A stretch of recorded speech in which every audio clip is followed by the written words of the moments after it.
On va retrouver notre correspondant permanent à Moscou, Dominique Derda, pour parler de l'intervention d'abord de la Russie dans le conflit syrien. Nous n'allons pas revenir là-dessus puisque vous savez que Dominique nous en a souvent parlé. Mais cette intervention-là a un petit peu changé la donne. C'est-à-dire que tout d'un coup, les Russes se trouvent confrontés à une invasion d'un pays et la défense qu'a opposé la Russie. C'est-à-dire que des troupes russes dans un pays étranger, ça rappelle de mauvais souvenirs aux Russes, l'Afghanistan notamment. Est-ce qu'ils sont conscients de ça? Est-ce qu'ils en parlent, les Russes, ou pas du tout? Bien, écoutez, William, le dernier sondage dont on dispose concernant l'intervention russe en Syrie date d'avant les premières frappes et il montre qu'une grande majorité d'entre eux ne sont pas très favorables à cette intervention. Sans doute, effectivement, vous l'avez dit, parce que le souvenir de la guerre en Afghanistan est encore très présent dans la mémoire collective. Chacun ici connaît autour de lui quelqu'un qui a combattu, qui a été blessé ou qui est mort en Afghanistan.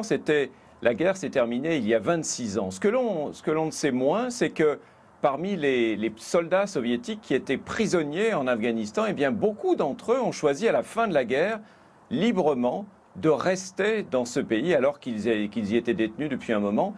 Et c'est cette histoire, leur histoire, que je me propose de vous raconter ce matin. Il s'appelle Sergueï Krasnopiorov. Il était soldat dans l'armée rouge en Afghanistan. Soldat et puis prisonnier. Gennady Tsevmé, lui aussi. Ils avaient 20 ans, ils en ont 50 aujourd'hui. Comme Alexandre Levets, des anciens combattants, des ex-prisonniers qui ont choisi de rester dans le pays où on les avait envoyés se battre. Le 15 février 1989, après 10 ans de guerre, 15 000 morts et plus de 50 000 blessés dans ses rangs, l'armée soviétique quitte l'Afghanistan. 26 ans plus tard, Sergueï Krasnopiorov, lui, est toujours là. Il vit à Tchakcharan, au centre du pays, il est mécanicien. Son histoire tient en quelques mots.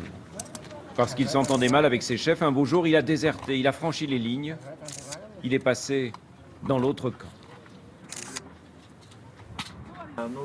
Le commandant afghan a dit, puisqu'il est venu sans armes et de sa propre volonté, il est libre de repartir s'il le souhaite.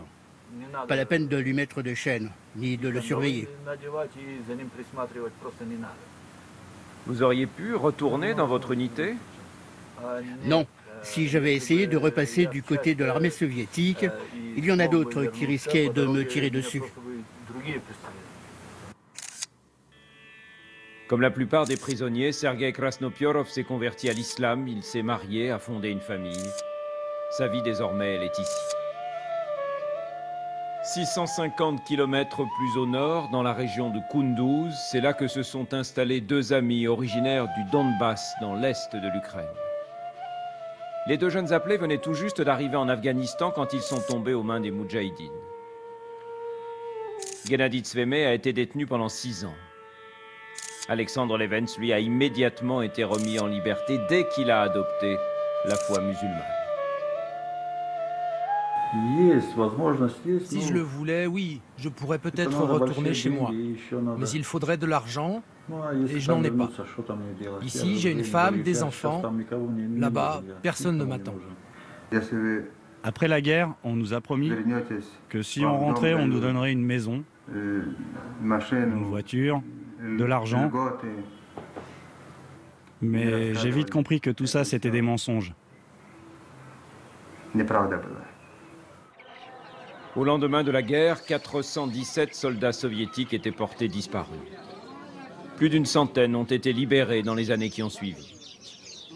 Selon les chiffres officiels, 21 auraient décidé de rester en Afghanistan. Ça rappelle d'autres histoires au moment de la guerre avec les Allemands. Dominique, vous nous disiez tout à l'heure que c'est un cinéaste, un photographe russe qui a trouvé ces hommes-là. Qui est-il? Oui, absolument. Il s'appelle Alexei Nikolaïev, c'est un photographe russe. Il a 40 ans, c'est lui qui nous a confié ces images. Il espère en faire un livre et pour cela, il lance une souscription publique sur Internet. Et pour ceux que ça intéresse, eh bien, nous laisserons ses coordonnées sur le site de Télématin. Très bien. Merci Dominique, à bientôt, à la semaine prochaine par exemple. La revue de presse, au revoir avec Frédéric Vion, maintenant.